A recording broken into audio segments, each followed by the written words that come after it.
Good morning student, welcome to my channel HS academy Hindi online classes. और बच्चों, कैसे हैं आप सब? कैसे चल रही है आपकी पढ़ाई? आई होप कि सब अच्छे से हैं और आपकी पढ़ाई भी अच्छे से चल रही है। बच्चों, आज के क्लास में हम लोग वाक्य विचार में रचना के आधार पर वाक्य के भेद का अध्ययन करेंगे। पिछले क्लास में मैंने आपको वाक्य का अर्थ, तत्व, अंग, इन सब का अध्ययन कराया था। क्लास 9th में भी ये सारी चीज़ें आप पढ़ चुके हो। एक रिवीजन था केवल, वो उसको एक बार देख लीजिएगा। आज हम लोग पढ़ेंगे रचना के आधार पर वाक्य का भेद। अर्थ के आधार पर वाक्य का भेद आप क्लास 9th में पढ़े हो। रचना के आधार पर वाक्य का भेद आपको क्लास 10th में पढ़ना है।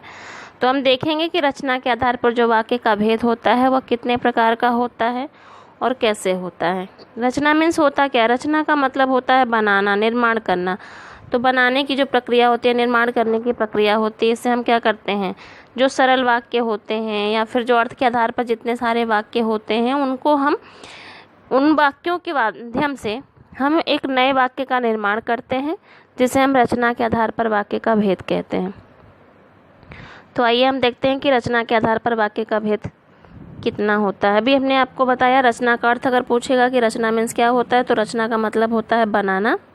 ठीक है, रचना का अर्थ होता है बनाना या निर्माण करना, बनाना या निर्माण करना। इसी की वजह से इसको रचना के आधार पर भी वाक्य का भेद कहते हैं और बनावट के आधार पर भी वाक्य का भेद कहते हैं। रचना का अर्थ अगर पूछेगा तो क्या हो जाएगा? रचना का अर्थ होता है बनाना या निर्माण करना। क्लियर? अब देखिए कितने प्रकार के होते हैं, यानी कि निर्माण के आधार पर हमने कितने वाक्यों का रचना किया है।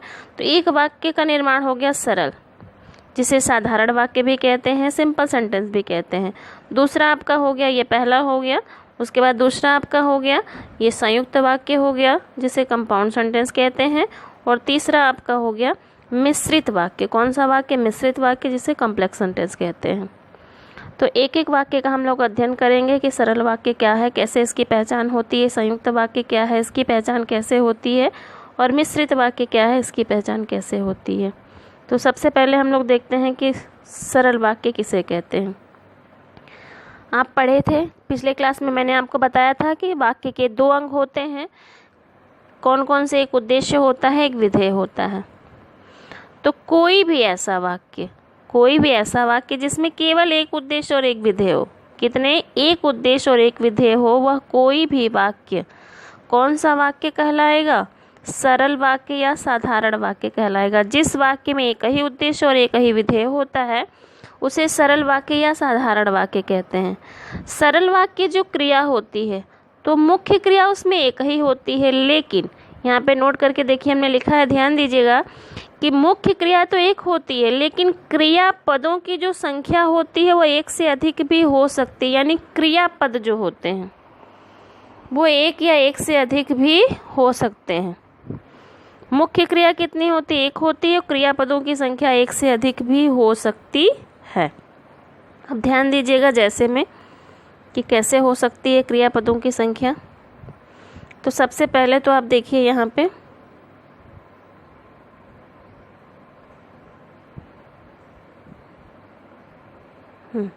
सबसे पहले हम यहाँ पे देखते हैं कि जो एक उद्देश्य और एक विधेय। तो यहाँ पहला देखिए, बच्चे मैदान में खेल रहे हैं।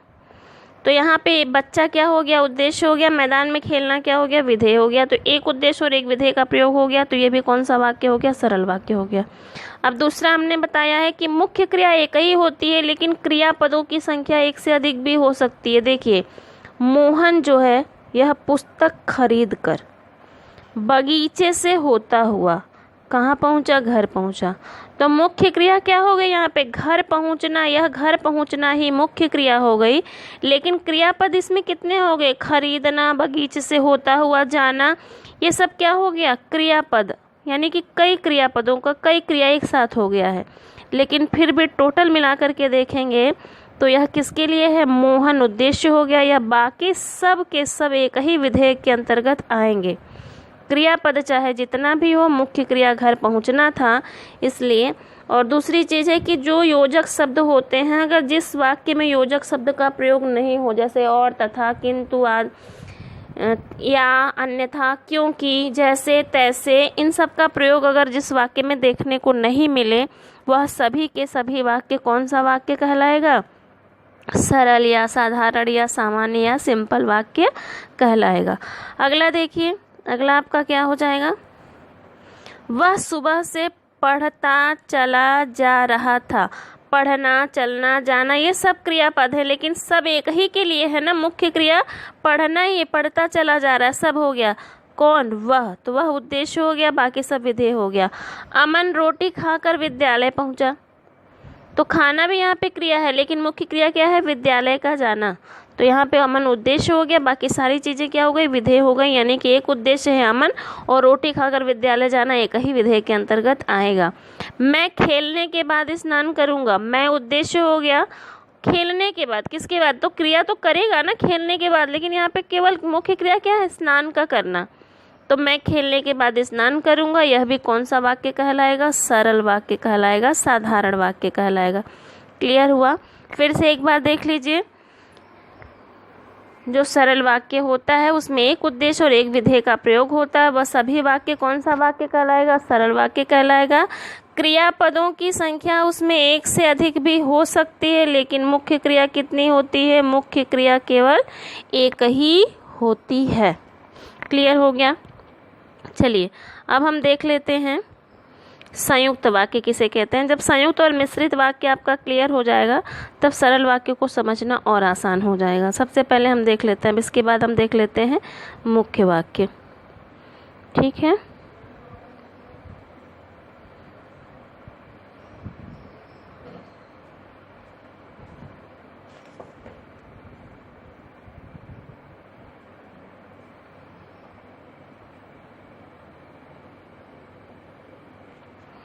चलिए संयुक्त वाक्य देखिए। संयुक्त वाक्य मीन्स होता क्या है? संयुक्त वाक्य का मतलब होता है जोड़ना। संयुक्त वाक्य मीन्स जोड़ना। किसे जोड़ने का हम काम करते हैं? तो संयुक्त वाक्य में हम किसे जोड़ने का काम करते हैं? सबसे पहले अर्थ देख लीजिए। संयुक्त वाक्य मतलब क्या हो गया? जोड़ना। किसे जोड़ने का कार्य करते हैं? दो या दो से अधिक स्वतंत्र उपवाक्य को जोड़ने का कार्य करते हैं। अब एक चीज़ और याद रखिए, उपवाक्य किसे कहते हैं? तो जो रचना के आधार पे वाक्य के भेद होते हैं, उसमें जितने सारे वाक्य होते हैं, चाहे वो संयुक्त में हो, मिश्रित में हो, सरल में हो, ये सभी के सभी वाक्य उपवाक्य कहलाता है। क्लियर? उपवाक्य वह समूह जिससे, वाक्य का वह समूह जिससे पूर्ण अर्थ की प्रतीति होती है, जिससे पूरा अर्थ प्रकट हो जाता है, जिसमें एक उद्देश्य और एक विधेय होता है। जिस भी वाक्य में एक उद्देश्य और एक विधेय होता है, वह सभी के सभी जो वाक्य होता है वही उपवाक्य कहलाता है। तो संयुक्त वाक्य में हम कितने उपवाक्यों का, यानी कितने सरल वाक्यों का को एक में जोड़ने का प्रयोग करते हैं? तो दो या दो से अधिक जो स्वतंत्र उपवाक्य होते हैं। स्वतंत्र होने चाहिए, दोनों का अपना अर्थ निकलना चाहिए। दोनों का अर्थ अगर नहीं निकलेगा तो वह संयुक्त वाक्य नहीं कहलाएगा। क्लियर? फिर से देखिए, संयुक्त वाक्य मीन्स क्या होता है? जोड़ना। किसे जोड़ते हैं हम? स्वतंत्र उपवाक्यों को जोड़ते हैं। किसके माध्यम से जोड़ते हैं या किसके द्वारा जोड़ते हैं? तो समानाधिकरण समुच्चय बोधक अव्यय के द्वारा जोड़ते हैं। आप क्लास 8 में पढ़े होंगे अव्यय के प्रकार कितने होते हैं? 4 प्रकार के। कौन कौन सा? क्रिया विशेषण, संबंध बोधक, समुच्चय बोधक और विस्मयादि बोधक। तो जो समुच्चय बोधक अव्यय होता है उसके दो भेद होते हैं, एक होता है समानाधिकरण और दूसरा होता है व्याधिकरण। तो समानाधिकरण का प्रयोग तो किस में होता है? संयुक्त में होता है, और व्याधिकरण का जो प्रयोग होता है वो मिश्रित वाक्य में होता है। अब ये समानाधिकरण अव्यय होता क्या है? ये योजक शब्द होता है जिसके माध्यम से हम दो अलग अलग वाक्यों को जोड़ते हैं। जैसे हो गया और, तथा, या, इसीलिए, किंतु, परंतु, लेकिन इत्यादि। तो सिंपल सा सबसे पहले आप ये जानिए कि हम संयुक्त वाक्य की पहचान कैसे करेंगे कि यह संयुक्त वाक्य है। तो जिस भी वाक्य में और, तथा, या, इसीलिए, किंतु, परंतु, लेकिन आदि का प्रयोग हो जाता है वह कौन सा वाक्य कहलाएगा? वह संयुक्त वाक्य कहलाएगा। अब डेफिनेशन आप चाहो तो अपने से भी बना सकते हो कि जो दो या दो से अधिक स्वतंत्र उपवाक्य या खंड स्वतंत्र रूप से किसके माध्यम से जुड़े होते हैं, किसी समानाधिकरण समुच्चय बोधक अव्यय से जुड़े होते हैं, वह कौन सा वाक्य कहलाते हैं, वह संयुक्त वाक्य कहलाते हैं। क्लियर? फिर से सुन लीजिए, दो या दो से अधिक स्वतंत्र उपवाक्य या खंड वाक्य कैसे स्वतंत्र रूप से किससे जुड़े होते हैं, किसी समानाधिकरण समुच्चय बोधक अव्यय से जुड़े होते हैं, उसे हम कौन सा वाक्य कहते हैं, तो उसे हम संयुक्त वाक्य कहते हैं। एग्जाम्पल देख लीजिए आप लोग यहाँ पे, मैं प्रतिदिन व्यायाम करता हूँ और पूजा करता हूँ। पहचान ही हो गई इसकी। कैसे पहचानेंगे किसमें संयुक्त वाक्य है, किसका प्रयोग हो गया और का। दोनों का दोनों स्वतंत्र है ना। मैं प्रतिदिन व्यायाम करता हूँ यानी कि व्यायाम करना, योग करना, ये अलग वाक्य हो गया। पूजा करना ये अलग वाक्य हो गया। दोनों को हमने किससे जोड़ा, और से जोड़ दिया। अर्पित को फल खरीदना था, फल खरीदना था यानी अलग वाक्य। पूरा वाक्य यहाँ पे पूर्ण हो गया। अर्पित को फल खरीदना था, वह बाजार गया था। कहाँ गया था, वह बाजार गया था। दोनों वाक्य को हमने बाजार का जाना अलग वाक्य हो गया, अर्पित का फल खरीदना अलग वाक्य हो गया। दोनों को हमने पहले स्वतंत्र किया। अर्पित को फल खरीदना था, वाक्य यहाँ कंप्लीट हो गया। वह बाजार गया था, ये भी वाक्य कंप्लीट हो गया। किसके माध्यम से हमने जोड़ दिया, इसीलिए के माध्यम से। यानी अर्पित को फल खरीदना था इसीलिए वह बाजार गया। ये दोनों का दोनों सरल वाक्य। अर्पित को फल खरीदना था, ये भी सरल वाक्य है। वह बाजार गया था, यह भी सरल वाक्य है। दोनों सरल वाक्यों को हमने एक में जोड़ करके किस वाक्य का निर्माण कर दिया, संयुक्त वाक्य का। अगला, आप कुछ खाएंगे, एक वाक्य हो गया। या चाय लेकर आऊं, दूसरा वाक्य हो गया। तो आप कुछ खाएंगे, चाय लेकर आऊं, दोनों अलग अलग वाक्य हो गया। दोनों एक ही व्यक्ति से पूछा जा रहा है। पूछने के लिए हमने किसका एक ही में जोड़ दिया, किसके माध्यम से, किसके द्वारा, या के द्वारा। उसने परिश्रम तो बहुत किया, तो परिश्रम तो बहुत किया, ये पूर्ण हो गया वाक्य। उसे सफलता नहीं मिली, ये दूसरा वाक्य हो गया। दोनों को एक में जोड़ने का प्रयोग किसके द्वारा किया गया, किंतु के द्वारा। उसने परिश्रम तो बहुत किया किंतु उसे सफलता नहीं मिली, तो यह किंतु क्या हो गया, संयुक्त वाक्य का योजक शब्द हो गया। जल्दी जल्दी चलो, अन्यथा बहुत देर हो जाएगी। जल्दी जल्दी चलना अलग वाक्य है, बहुत देर हो जाना अलग वाक्य है। दोनों को एक में जोड़ने के लिए हमने अन्यथा का प्रयोग कर दिया। अगला यहाँ पे देख लीजिए, राष्ट्रपति का आगमन हुआ, वाक्य कंप्लीट हो गया ना। किसका आगमन हुआ, राष्ट्रपति का आगमन हुआ। राष्ट्रगान शुरू हो गया, यह भी हमें पूर्ण रूप से वाक्य का ज्ञान करा रहा है कि किसका क्या शुरू हो गया, राष्ट्रगान शुरू हो गया। किसके माध्यम से जोड़ दिया गया, और के माध्यम से जोड़ दिया गया। तो आई होप कि ये सारी चीज़ें आपको समझ में आ गई होंगी कि संयुक्त वाक्य किसे कहते हैं। दो या दो से अधिक स्वतंत्र होना चाहिए, दोनों वाक्य पूर्ण होना चाहिए। पूर्ण नहीं रहेगा तो वह संयुक्त वाक्य नहीं कहलाएगा। ठीक है, और एक चीज़ देख लीजिए, संयुक्त वाक्य दोनों वाक्य में सिंपल सा जहाँ पे भी हमें कहीं और दिखाई दे, इसीलिए दिखाई दे, या, किंतु, अन्यथा और इस तरह से शब्दों का, योजक शब्दों का प्रयोग अगर हमें दिखाई दे तो वह कौन सा वाक्य कहलाएगा, वह संयुक्त वाक्य कहलाएगा। और जिसमें दिखाई न दे वह कौन सा वाक्य कहलाएगा, तो वह आपका सरल वाक्य कहलाएगा। क्लियर? अब यहाँ पे एक चीज़ देखिए, नोट ध्यान दीजिए। संयुक्त वाक्य में दोनों वाक्य स्वतंत्र होने चाहिए, हम बार बार कह रहे हैं। संयुक्त वाक्य में दोनों वाक्य स्वतंत्र होने चाहिए, दोनों स्वतंत्र नहीं हैं और शब्द का प्रयोग हो गया है तो वह संयुक्त वाक्य नहीं कहलाएगा। जैसे अमन चालाक और बेईमान है, तो यहाँ पे अमन चालाक बेईमान यह शब्द हो गया, चालाक और बेईमान वाक्य नहीं हुआ। अमन चालाक और बेईमान है, दो शब्दों के बीच में जब योजक शब्द का प्रयोग हो जाएगा तो वह क्या कहलाएगा, वह संबंध बोधक अव्यय आपका बन जाएगा, वह आपका संयुक्त वाक्य नहीं कहलाएगा।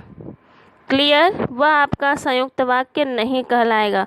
तो फिर से आप देख लीजिए यहाँ पे, अगर हम इसी को कर दें, अमन चालाक है हो गया यानी कि वाक्य पूर्ण हो गया, और बेईमान है, तब दोनों वाक्य आपका क्या हो गया, पूर्ण हो गया। अगर यहाँ पे केवल चालाक और बेईमान के बीच में और का प्रयोग करेंगे तो वह आपका संयुक्त वाक्य नहीं कहलाएगा। इसको ध्यान दीजिएगा बच्चों, ये बहुत ही इम्पोर्टेंट है। ठीक है, तो आई होप कि अब ये संयुक्त वाक्य आपको समझ में आ गया होगा। अब आइए देख लेते हैं मिश्रित वाक्य। मिश्रित का अर्थ क्या होता है? मिलाना। मिश्रित मीन्स मिलाना। किसे मिलाने का हम प्रयोग करते हैं? तो दो या दो से अधिक उपवाक्यों को आपस में हम क्या कर देते हैं? मिला देते हैं। किसको? दो या दो से अधिक उपवाक्यों को क्या कर लेते हैं? आपस में हम मिला देते हैं। अब इसमें जो हम संयुक्त वाक्य पढ़े उसमें दोनों ही वाक्य क्या हो जाता है? स्वतंत्र हो जाता है। दोनों उपवाक्य स्वतंत्र होने चाहिए। लेकिन मिश्रित में ध्यान दीजिए, मिश्रित में जो दोनों उपवाक्य होते हैं उसमें से जो एक उपवाक्य होता है वह प्रधान होता है और बाकी जितने सारे उपवाक्य होते हैं वो गौड़ होते हैं और ये आश्रित होते हैं। किस पे आश्रित होते हैं? प्रधान उपवाक्य पे आश्रित होते हैं अन्य। अब इन आश्रित उपवाक्यों को प्रधान उपवाक्य से जोड़ने के लिए हम किसका प्रयोग करते हैं? तो व्यधिकरण समुच्चय बोधक अव्यय का प्रयोग करते हैं। किसका प्रयोग करते हैं? व्यधिकरण समुच्चय बोधक अव्यय का प्रयोग करते हैं। क्लियर? अभी अभी हमने बताया आपको संयुक्त वाक्य में किसका प्रयोग करते हैं? समानाधिकरण समुच्चय बोधक अव्यय का। और मिश्रित वाक्य में किसका प्रयोग करते हैं? व्याधिकरण समुच्चय बोधक अव्यय का। क्लियर करिएगा, ठीक है। अब इसकी पहचान हम कैसे करते हैं? देखिए, जिस वाक्य में क्योंकि, जो, तो, जिसे, उसे, जो, ऐसा, वैसा, जैसा, यदि, तो आदि योजक शब्दों का प्रयोग हमें देखने को मिल जाता है। जिस भी वाक्य के बीच में अगर हमें इन सारे शब्द, योजक शब्द दिखाई दे जाए वो कौन सा वाक्य कहलाएगा? वह आपका मिश्रित वाक्य कहलाएगा। कौन सा वाक्य कहलाएगा? मिश्रित वाक्य कहलाएगा। तो अब आप डेफिनेशन खुद से बना सकते हो। जिन वाक्यों की रचना किससे होती है? एक से अधिक ऐसे उपवाक्यों से होती,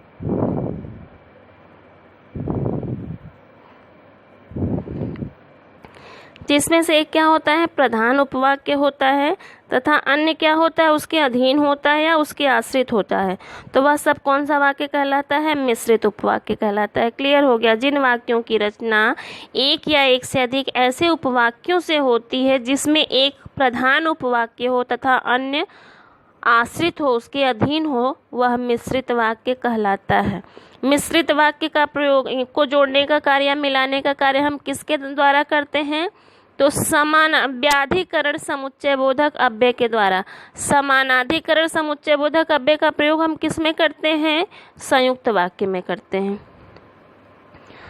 तो ये सारी चीजें आपको क्लियर हो गई होंगी। अब इसका भी एग्जाम्पल देख लेते हैं मिश्रित वाक्य का।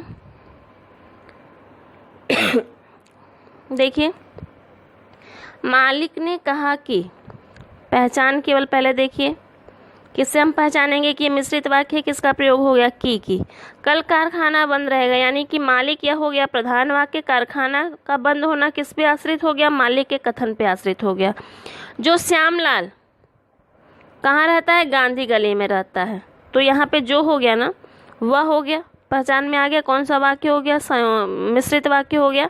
अब श्यामलाल प्रधान वाक्य हो गया, मेरा मित्र है। जो श्यामलाल गांधी नगर में रहता है वह मेरा मित्र है। क्लियर? यदि तुम परिश्रम करोगे तो सफलता अवश्य मिलेगी, यानी यदि और तो। सफलता का मिलना किस पर निर्भर है? परिश्रम के करने का पर निर्भर है। किस पर निर्भर है? परिश्रम के करने पर। जैसे ही घंटी बजती है वैसे ही बच्चे लाइन बनाकर प्रार्थना सभा में जाने लगे। देखिए, सबसे पहले तो जैसे वैसे का प्रयोग हो गया, यह मिश्रित वाक्य होगा। अब कैसे? तो घंटी जब तक नहीं बजेगी, क्या आप असेंबली में आप जाते हो तो कब जाते हो? असेंबली में क्लास में ऐसे ही जब मन करता है उठ करके असेंबली में खड़े हो जाते हो? नहीं। कैसे उठते हो? जब असेंबली में जाने का जो पहचान है वो घंटी के बजने से है। रिंग होती है ना, बेल की रिंग होती है, तभी आप जाते हो असेंबली में। तो जैसे ही घंटी बजी सारे के सारे बच्चों क्या कर लेते हैं? लाइन बना लेते हैं और कहाँ चले जाते हैं? प्रार्थना सभा में, असेंबली में चले जाते हैं। तो ये बच्चों का लाइन बनाना, प्रार्थना सभा में जाना किस पर निर्भर है? घंटी के बजने पर।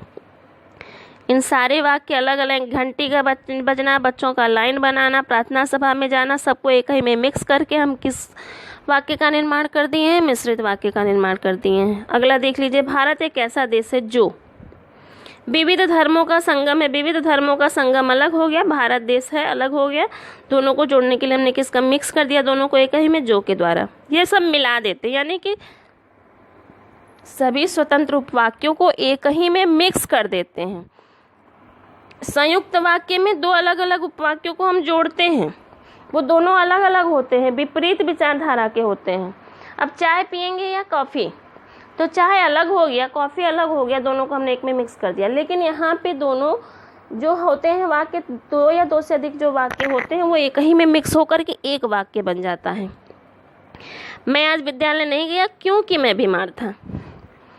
मिक्स हो गया ना, बीमार होना और विद्यालय का जाना दोनों अलग है, दोनों को एक में मिक्स कर दिया गया कि मैं आज विद्यालय नहीं गया क्योंकि मैं बीमार था। तो मुख्य वाक्य से आश्रित उपवाक्यों को क्या कर दिया गया, प्रधान वाक्य से जोड़ दिया गया। तो ये सारे के सारे क्या हो गए, आपके मिश्रित वाक्य हो गए। फिर से देख लीजिए, मिश्रित वाक्य की पहचान हम कैसे करेंगे। यहाँ पे की आ गया, मिश्रित हो गया, जो वह आ गया, मिश्रित हो गया, यदि तो आ गया, मिश्रित हो गया, जैसे तैसे आ जाएगा, जब तब आ जाएगा, ये सारे चीज़ें आ जाएगा तो वह कौन सा वाक्य कहलाएगा, मिश्रित वाक्य कहलाएगा। तो आई होप कि ये सारी चीज़ें अब आपको क्लियर हो गई होंगी। ठीक है, एक बार फिर से अब एक बार देख लीजिए। अब हम चले जाते हैं फिर से सरल वाक्य पे। क्यों, हमने आपको बताया था ना सरल वाक्य को समझने में आसानी तब होगी जब हम मिश्रित और संयुक्त वाक्य को। अब हम संयुक्त वाक्य देखें, उसमें और था, किंतु, तथा, एवं, इसीलिए या अन्यथा। क्लियर। मिश्रित वाक्य हमने देखा, उसमें क्योंकि, की, जो, तो, जैसे तैसे आदि का प्रयोग था। लेकिन जो सरल वाक्य होता है उसमें इस तरह के किसी भी चिन्ह का प्रयोग हमें देखने को नहीं मिलता, इस तरह के योजक शब्दों का प्रयोग हमें देखने को नहीं मिलता है। बच्चे मैदान में खेल रहे हैं, कहीं भी और, तथा, किंतु, या इत्यादि नहीं है। मोहन पुस्तक खरीदकर बगीचे से होता हुआ अपने घर गया, इसमें भी कहीं हमें योजक शब्द देखने को नहीं मिला। वह सुबह से पढ़ता चला जा रहा था, यहाँ पे भी नहीं है। रमन रोटी खाकर विद्यालय जाता, यहाँ पे भी नहीं है। तो योजक शब्द जहाँ पे नहीं हो, चाहे वो समानाधिकरण या समुच्चय बोधक के योजक हो या व्यधिकरण समुच्चय बोधक के, अगर योजक शब्द नहीं होता है तो वह आपका कौन सा वाक्य कहलाएगा, सरल वाक्य कहलाएगा, साधारण वाक्य कहलाएगा। तो अब मुझे उम्मीद है कि अब आपको ये सारा रचना के आधार पे वाक्य का भेद समझ में आ गया होगा। अब हम लोग जो नेक्स्ट क्लास है उसमें हम लोग मिश्रित वाक्य के कुछ भेद हैं। तो ये जो मिश्रित वाक्य के कुछ भेद हैं उसका अध्ययन करेंगे किस क्लास में, नेक्स्ट क्लास में। और उसके बाद हम लोग ये सबसे पहले तो आपकी पहचान आती है, याद करिएगा रचना के आधार पे। जो रचना का अर्थ क्या होता है, बनाना या निर्माण करना। इसे बनावट के आधार पे भी कहते हैं। कितने भाग होते हैं, 3, सरल, संयुक्त और मिश्रित। सरल में किसी भी योजक शब्द का प्रयोग नहीं होता है। उद्देश्य कितना होता है, 1। विधेय कितना होता है, 1। क्रियापद 1 से अधिक हो सकता है। संयुक्त वाक्य का अर्थ क्या होता है, जोड़ना। किसको जोड़ते हैं, 2 स्वतंत्र उपवाक्यों को। किसके द्वारा, समानाधिकरण समुच्चय बोधक अव्यय के द्वारा। और मिश्रित वाक्य में का अर्थ क्या होता है, मिलाना या मिक्स कर देना। इसमें भी हम किसको जोड़ते हैं, 2 या 2 से अधिक स्वतंत्र उपवाक्यों को। लेकिन जो उपवाक्य होता है उसमें से एक प्रधान होता है, बाकी सब आश्रित होता है। क्लियर। किसके द्वारा जोड़ा जाता है, तो व्याधिकरण समुच्चय बोधक अव्यय के द्वारा जोड़ा जाता है। अब हम जो संयुक्त मिश्रित वाक्य है इसके 2 भेद होता है, प्रधान और आश्रित। और आश्रित के भी 3 भेद होते हैं, संज्ञा आश्रित, विशेषण आश्रित। तो ये सारी चीज़ें हम नेक्स्ट क्लास में इसका अध्ययन करेंगे। तब तक के लिए जय हिंद, जय भारत।